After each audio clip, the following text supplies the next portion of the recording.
내 기준에서 내가 정말 순수할 때 정말 마음 깊이 사랑했던 그런 사람은 두 번 다시 만나기는 힘들 수밖에 없는 것 같아요. 다정한 참견.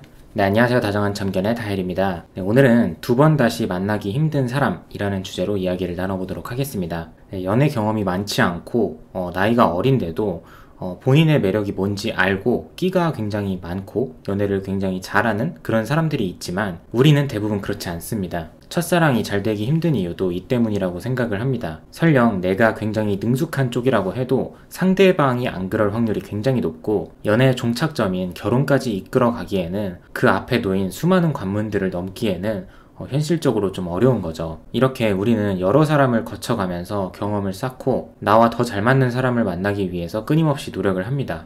보편적으로 많은 분들은 못 모를 때 시작했던 그러니까 순수할 때 했었던 연애를 더 특별하게 여기는 것 같아요. 이게 꼭 첫사랑이 아닐 수도 있어요. 개인마다 다를 수 있다고 생각합니다. 누구는 20대 초반, 또 누구는 20대 중후반, 또 누군가는 30대에 만났던 그 사람을 처음으로 가장 사랑했을 수 있고요. 그리고 그런 사람과 헤어졌을 때 내가 앞으로 또 이런 사람을 만날 수 있을지 굉장히 마음이 힘들고 불안해합니다. 실제로 우리는 대부분 여러 사람을 만나면서 그 과정을 통해서 나를 발전시키고 그리고 그 전보다 성숙해졌을 때 그때 만나게 되는 사람과 끝까지 가는 경우가 더 많거든요. 다만 많은 분들이 원하는 이상적인 그림은 내가 진짜 처음으로 제대로 된 사랑이라고 느꼈던 그 사람과 아무것도 모를 때부터 하나씩 경험하고 어려운 난관들을 함께 극복을 해나가면서 함께 발전하고 성장하는 그 사람과 끝까지 가는 그런 그림일 거예요.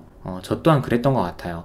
20대 중반에 지금의 여자친구를 만났지만 서로 세상에 대해 잘 몰랐을 때죠. 그리고 처음으로 결혼이라는 것을 생각해 본 상대였지만 사실 우리가 실제로 결혼을 할 때 얼마만큼의 돈을 갖추고 있어야 하는지, 그리고 서로 내적으로나 외적으로나 어떤 것을 갖추고 있어야 할지, 서로 부모님에게는 어떻게 소개를 해야 하고 어떤 이미지를 심어드려야 하는지 이런 것들에 대해서 아무것도 모른단 말이에요. 당연히 경험이 없고 처음이기 때문에. 그래서 이때는 지금 세상 집값이 얼마고 전세는 어떻게 하는 거고 대출은 어떻게 받는 거고 나중에 혼수 이런 건 어떻게 하는지도 전혀 몰라요. 현실은 알바를 하면서 이 돈을 가지고 서로 데이트를 하고 또는 사회 초년생으로서 이제 사고 싶은 것도 좀 사보고 돈도 모으고 그럴 때잖아요. 그렇기 때문에 너가 얼마를 버니 내가 얼마를 버니 너의 집안이 어떻니 우리 집안은 이렇다. 이때는 이렇게 외적인 부분도 그렇게 무겁고 크게 와닿지 않습니다. 그런데 이렇게 어린 마음에 순수한 마음에서라도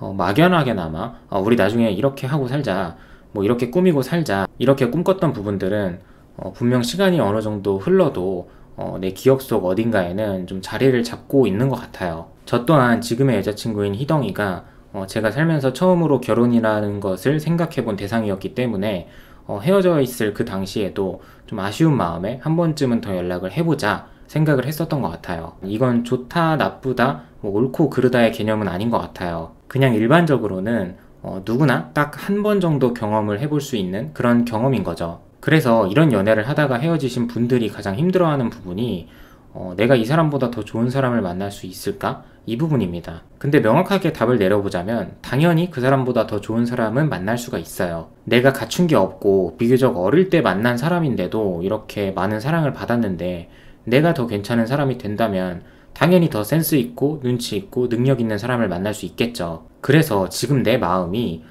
내가 더 좋은 사람을 못 만날까봐 두려워하는 건지, 아니면 앞서 말씀드렸던 내용처럼 그냥 이 사람과 만났을 때 서로 조건도 환경도 따지지 않고 만났던 그 나의 순수한 모습, 순수했던 그런 연애를 앞으로 못할지도 모른다는 그 두려움이 큰 건지를 구분할 수 있어야 하는 것 같아요. 그래야 우리의 이별을 조금 더 냉정하게 받아들일 수 있는 것 같아요. 분명한 건 그때의 그 순수한 만남은 다시 할 수 없다는 겁니다. 이렇듯 사람은 굉장히 감정적이고 감성적이기 때문에 처음, 특별함, 익숙함이라는 프레임에서 벗어나기가 쉽지 않은 것 같아요. 그래서 극복하기까지는 꽤나 오랜 시간이 걸리는 부분이죠. 사실 우리가 연애를 하는 목적은 행복하기 위함이잖아요. 결국에 행복하기만 하면 되는 건데 나 스스로 행복은 여기에만 있다고 착각을 하게 돼요. 그래서 분명 이 사람과 나는 잘 될 수 없다라는 걸 스스로 머리로 안다고는 하지만서도 쉽게 말하면 이 앞은 절벽이라는 걸 스스로 알면서도 걸어 나가겠다고, 혹시 내가 그 절벽을 뛰어넘을 수도 있는 거 아니냐고, 그렇게 되면 행복해질 수도 있는 거 아니냐고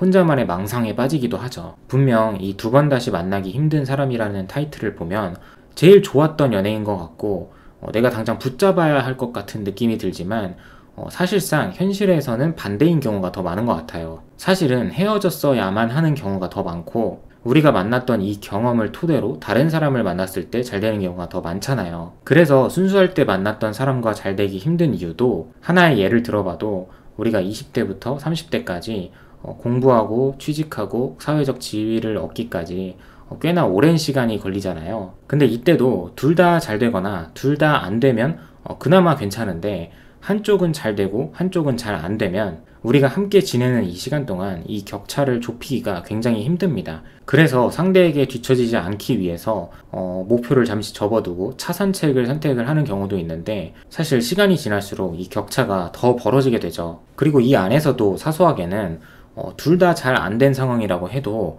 한쪽은 집안에서 빵빵하게 지원을 해주는데 다른 한쪽은 그럴 여건이 안 되는 거죠. 이렇게 나이는 한 살 한 살 먹게 되고 우리의 격차는 점점 더 벌어지게 되면서 이 안에서는 자존심, 열등감, 불안함, 그리고 집착, 불신 등 온갖 부정적인 감정들이 생겨나게 됩니다. 그러니까 단순히 외적인 부분뿐만 아니라 이렇게 마음의 거리도 점점 더 벌어질 수밖에 없다는 거예요. 그런데 현실적으로 봤을 때 이런 부분들을 갑자기 반전시킨다는 게 너무 힘든 일이잖아요. 그래서 결국에 비슷한 사람들끼리 만나게 된다고 하는 거고 비슷한 수준, 비슷한 능력인 사람들끼리 만나서 결혼을 하게 되는 것 같습니다. 영상에서 소개한 대로 내가 못 모를 때 또는 순수할 때 사랑했던 사람 또는 내가 정말 뒤늦게 사랑에 빠진 그런 사람과 헤어진다는 게 너무 힘들고 지금은 이 사람이 아니면 안 될 것 같다고 생각을 하지만 또 이 사람이 아니면 내가 평생 행복할 수 없겠다라고까지 생각을 하겠지만 시간이 흐르고 그 순간을 회상을 해보면 그때 그 사람과 헤어졌기 때문에 그 과정을 경험을 했기 때문에 내가 지금 괜찮은 거구나. 그때의 과정은 정말 좋은 경험이었고 좋은 배움이었구나 생각을 하게 되는 것 같아요. 어차피 그때 우리는 내 잘못이 컸든 상대의 잘못이 컸든 서로 맞춰가는 방법을 잘 몰랐었기 때문에 서로 그런 능력이 없었기 때문에 잘 될 수가 없었겠구나. 그때라도 끊어내길 잘한 거구나 생각이 들 거라는 거죠. 그래서 결론적으로는 내 기준에서 내가 정말 순수할 때 정말 마음 깊이 사랑했던 그런 사람은 두 번 다시 만나기는 힘들 수밖에 없는 것 같아요. 혹시나 시간이 많이 흘러서 그 사람과 연이 닿는다고 해도 누군가 한쪽에서 우리가 힘들어 했었던 그런 부분들에 대해 상황을 완전히 뒤덮을 만큼 반전을 시킬 만큼의 어떤 결과를 가져오지 않는다면 보통의 노력으로는 잘 되기 힘들 수밖에 없는 것 같습니다. 네, 오늘도 영상 시청해주셔서 감사드리고요. 지금까지 다정한 참견의 다일이었습니다.